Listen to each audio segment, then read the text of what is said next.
नमस्कार दोस्तों, स्वागत है आपका स्मार्ट एग्जाम स्टडी में। और आज हम बात करेंगे हमारे क्विक फैक्ट सीरीज से रिलेटेड, जिसमें हम कवर करेंगे यूरोप के फिजिकल फीचर्स को। तो चलिए शुरू करते हैं। सबसे पहला पॉइंट है, Europe is the second smallest continent. Europe जो है वो दूसरा सबसे छोटा कॉन्टिनेंट है। नेक्स्ट पॉइंट है, Europe extend from the island nation of Iceland in the west to the Ural mountain of Russia in the east. यानी कि यूरोप का जो फैलाव है वो वेस्ट में आइलैंड आइसलैंड से स्टार्ट होता है और यूराल माउंटेन ऑफ रशिया जो ईस्ट में है वहां तक खत्म होता है। अगला पॉइंट है, Europe north most point is the Svalbard archaeology of Norway and it reach as far south as the island of Greek and Malta. यानी कि यूरोप का जो नॉर्थ मोस्ट पॉइंट है वो स्टार्ट होता है स्वेलबार्ड आर्कियोलॉजी से, जो कि नॉर्वे में आता है, और एंड में सबसे लास्ट में ये ग्रीक माल्टा के आइलैंड्स तक जाता है। नेक्स्ट पॉइंट है, Europe is the peninsular of Eurasian super continent and it's bordered by the Arctic Ocean to the north, Atlantic Ocean to the west, and the Mediterranean, Black and Caspian Sea to the south। यानी कि Europe जो है वो Eurasian super continent, जिसमें Europe और Asia दोनों आते हैं, उस पूरे कॉन्टिनेंट का एक पेनिनसुलर बनता है। और पेनिनसुलर जैसे कि आपको पता है कि तीन साइड से वो पानी से कवर होता है। तो एक साइड से वो आर्टिक ओशन से है जो कि नॉर्थ में पड़ता है, दूसरा अटलांटिक ओशन है जो वेस्ट में आता है, और तीसरा मेडिटेरियन, ब्लैक और कैप्सियन सी जो कि उसके साउथ में आते हैं। नेक्स्ट पॉइंट है, Europe main peninsula are Iberian, Italian and Balkan located in the southern Europe and the Scandinavian and Jutland located in the northern Europe. Europe में कुछ यूरोप के ही पेनिनसुला हैं, जैसे कि आइबेरियन, इटालियन, बैल्कन जो कि सदर्न पार्ट में आते हैं, और यूरोप के नॉर्थ पार्ट में जटलैंड और स्कैंडिनेवियन आते हैं। नेक्स्ट पॉइंट है हमारा, Europe can be divide in 4 major physical region. यानी कि यूरोप को हम 4 मेजर फिजिकल रीजन में बांट सकते हैं। तो सबसे पहला है वेस्टर्न अपलैंड, दूसरा है नॉर्थ यूरोपियन प्लेन्स, तीसरा है सेंट्रल अपलैंड, और चौथा है एल्पाइन माउंटेन्स। तो एक एक करके हम चारों को देखते हैं। तो सबसे पहले आएगा वेस्टर्न अपलैंड। वेस्टर्न अपलैंड का सबसे पहला पॉइंट है, the western upland also known as the northern highland curve up to the western edge of Europe. Western upland को हम नॉर्दर्न हाईलैंड के नाम से भी जानते हैं, और ये यूरोप के वेस्टर्न एज पे एक कर्व बनाता है। सेकेंड पॉइंट है, highland that extend through out Norway, part of Britain and the portion of Iberian peninsula of the Portugal and Spain. Highland extend होता है नॉर्वे से, कुछ ब्रिटेन के पार्ट को कवर करता है, और आइबेरियन पेनिनसुला के पार्ट को भी कवर करता है जो पोर्टुगल स्पेन में आता है। नेक्स्ट पॉइंट है हमारा, the western highland hold spare population and are less attractive to the large farming operation.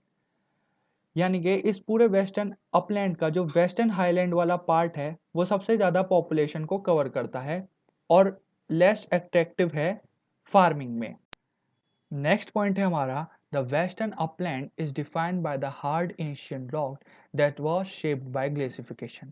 यानी कि वेस्टर्न अपलैंड जो है वो हार्ड एशियन रॉक से, बहुत पुराने रॉक से बना हुआ है, जिनको शेप दिया है ग्लेसिफिकेशन। एक ये प्रोसेस होता है इसकी वजह से। नेक्स्ट फिजिकल फीचर है हमारा, द नॉर्थ यूरोपियन प्लेन्स। सबसे पहला पॉइंट है, the north European plains extend from the southern United Kingdom east to Russia. यानी कि ये यूनाइटेड किंगडम के साउथ ईस्ट से रशिया तक फैला हुआ है। सेकेंड पॉइंट है, it include the part of France, Belgium, Netherlands, Germany, Denmark, Poland, the Baltic state, Estonia, Lithuania and Belarus. यानी कि ये इन कंट्रीज में आता है, इन कंट्रीज में फैला हुआ है।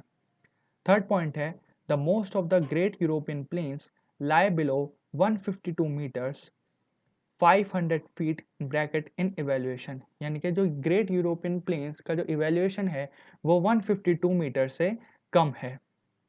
नेक्स्ट पॉइंट है, it is a home of many navigational river including Rhine, वर्स, ओडर एंड विस्टुला। यानी कि यहाँ पे काफ़ी सारी नेविगेशनल रिवर भी इस नॉर्थ यूरोपियन प्लेन से पास होती हैं। लास्ट पॉइंट है, the north European plains remains the most densely populated region in Europe. यानी कि नॉर्थ यूरोपियन प्लेन्स सबसे ज़्यादा पॉपुलेटेड वाला रीजन है यूरोप का। नेक्स्ट हमारा फिजिकल फीचर जो यूरोप का है वो है सेंट्रल अपलैंड। तो सेंट्रल अपलैंड का सबसे पहला पॉइंट है, the central upland extend east west across Central Europe and include Western France and Belgium, Southern Germany, Czech Republic and part of Switzerland and Australia। यानी कि central upland east to west extend करता है और जो कि central Europe में आता है, और ये फ्रांस, बेल्जियम, सदर्न जर्मनी, चेक रिपब्लिक और कुछ पार्ट स्विट्जरलैंड और ऑस्ट्रेलिया को कवर करता है। नेक्स्ट पॉइंट है, central upland are lower in altitude and less rugged than alpine region and heavily wooded. यानी कि सेंट्रल अपलैंड का जो रीजन है वो थोड़ा लोअर है एल्टीट्यूड में एल्पाइन रीजन से, और हेविली वुडेड है, यानी कि काफ़ी ज़्यादा जंगली रीजन है, जंगल वाला रीजन है।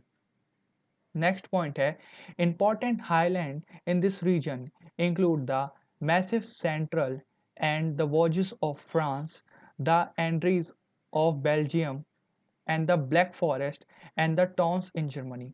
यानी कि इस हाईलैंड में ये पार्ट इंक्लूडेड इन, ये पार्ट जो लास्ट फिजिकल फीचर है वो है Alpine mountain. The Alpine mountain include range in the Italian and Balkan peninsula, northern Spain and southern France. यानी कि एल्पाइन माउंटेन की जो रेंज आती है वो Italian, Balkan peninsula, northern Spain and southern France में आती है। The region include the mountains of Alps, Pyrenees, Apennines, Danrik Alp, Balkan and Carpathians। यानी कि ये रीजन में जो माउंटेन्स आते हैं वो एल्प्स, फेरनेस, एल्पनाइन, Dinaric Alp, Balkan and Carpathians, ये सब माउंटेन इस रीजन में आते हैं। नेक्स्ट पॉइंट है, the high elevation, rugged plateaus and steeply sloping land defines the region. यानी कि काफ़ी ज़्यादा हाई इवेल्युएशन, रजिड इलाका, प्लेट्यूज और स्टीप स्लोपिंग इस एरिया में आते हैं। Europe highest peak mount Elbrus 5,642 meters slash 18,510 feet is in the Caucasus mountain of Russia। यानी कि जो इस रीजन का सबसे ऊंचा हाईएस्ट पीक है, जो यूरोप का सबसे ऊंचा हाईएस्ट पीक है माउंट एल्बर्स, वो भी इसी रीजन में आता है, जो कि कैस्कस माउंटेन जो कि रशिया में आते हैं उसमें आता है।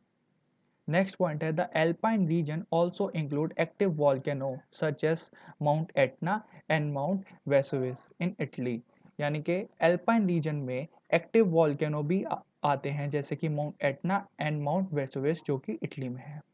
सो ये था हमारा यूरोप के फिजिकल फीचर्स। सो अगर आपको हमारा वीडियो अच्छा लगा हो तो वीडियो को लाइक करें, शेयर करें और चैनल को सब्सक्राइब करें। नेक्स्ट वीडियो तक के लिए थैंक यू गाइस।